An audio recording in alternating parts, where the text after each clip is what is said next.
બાબુ માતા તમારા ગુરુ થઈ ગયા, આજે તમને એમના તરફથી મળી રહી છો. આ તમે સંસાર સાગર છોડી રહ્યા છો અને સંતના સાગરમાં પડી રહ્યા છો. સંત સપૂતને તુંબડાએ તારે પણ બુડાડે નહીં, એના તારા ઉપર પાવશે. આ સંતોની વાણી છે, મારી કે તમારી વાણી નથી. પણ જે સાચો સંત બન્યો છે, સંતના માથે સતનો શબ્દ હોય કે જેને શબ્દ આર હોય, શબ્દ પાર હોય, શબ્દ કી સબ ગમ રીતિયા, જેને શબ્દની તાર્યું સંત હમે જો એને તારશે તો જરૂર નારાયણદાસ બાપુ આજે આગળ આવશે, નહીં તો ભક્તના ભક્ત જશે. ભલે રામદેવજી નિજારી છે, આપણે નિજારી નથી.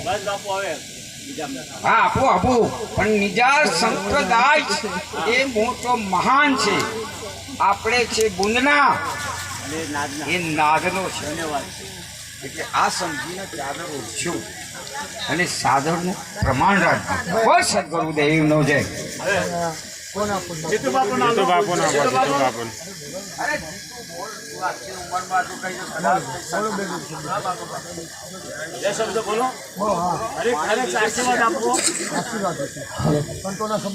બોલો સદગુરુદેવનો જય. આજે બાબુમાના આશીર્વાદથી નારાયણદાસ બાપુને આમ તો ભક્તિ ટળો પાતાર મેં પ્રગટ થાય આકાશ, ડાબી ડૂબી રહે ને આ તો કસ્તુરી નિવાસ. એ તો બાપા પ્રગટ થઈ જાય, પરંતુ કંઈક બાબુમાં એ કંઈક પરિપક્વતા જોઈ હશે, કંઈક અનુભવ જોયો હશે, ત્યારે આ ચાદર એટલે અધિકાર પદ આપવામાં આવે છે. એટલે 5 તત્વોથી બની ચાદર આ 3 રૂંટા બનાવ્યા દાદા, એવી આ તો 5 તત્વની દેહની જે ચાદર છે એ તો નાશવત છે. પરંતુ આ જે અમર ચાદર જે આપી રહ્યા છે ગુરુપદની, તો મારા પ્રભુ નારાયણદાસ બાપાને અમે વિનંતી કરીએ છીએ કે જે ચાદરનો જે તમને પદ આપે છે, તમે તન મન વચન અને કર્મથી તમે નિભાવજો. બોલો સદગુરુદેવનો જય. હવે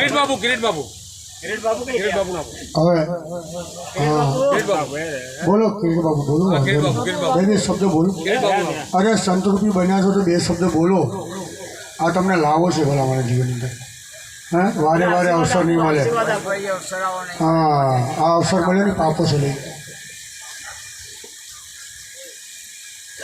બોલ સદગુરુ દેવનો જય.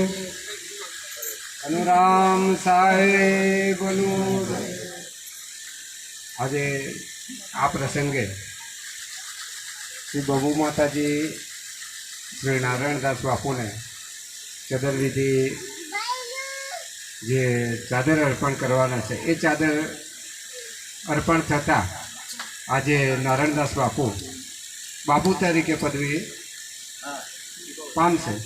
બાપુ ગુરુ જે કહે એટલે તે તેમના સર્વ પરિવારજનો, સગાવાલા, સંતો બધાની ઉપસ્થિતિમાં એમનું માન સન્માન ચાદરવિધિથી થશે. અને સર્વે એમનું પણ માન સન્માન રાખજો.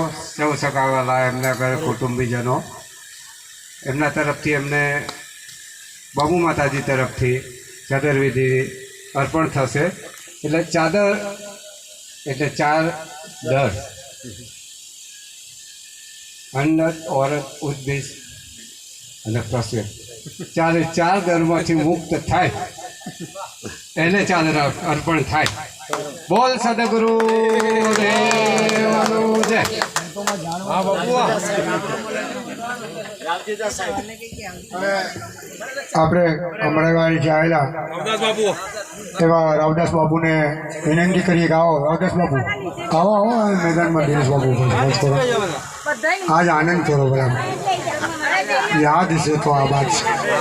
હે, યાદ છે તો આબાદ છે, ભૂલ ગયા વહી બરબાદ હે. યાદ કરો.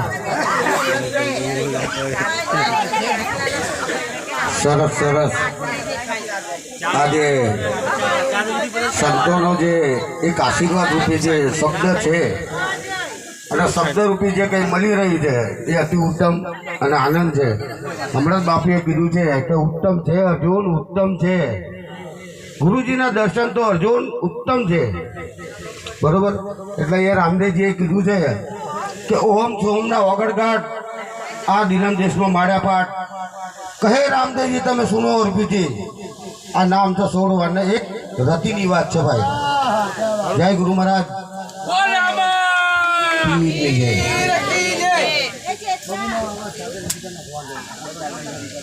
હવે આપણે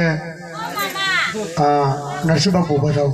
પછી આવું બધાને પછી વાંચી 5 જણાની જે સાક્ષી લીધી.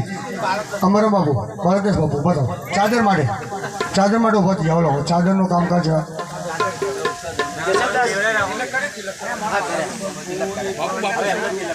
તમે નીચે બેસી જાઓ બાપુ. નીચે બેહાડજો એમને. નીચે બે તમે બેસી જાઓ. એ બાપુ નીચે બેસી જાઓ. તમે બેસી જાઓ. તમે બેઠા તેમને બેસી જાઓ. તમારે ઊભો થવાની જરૂર નહીં. હા હાર જો ભાઈ હાર દો.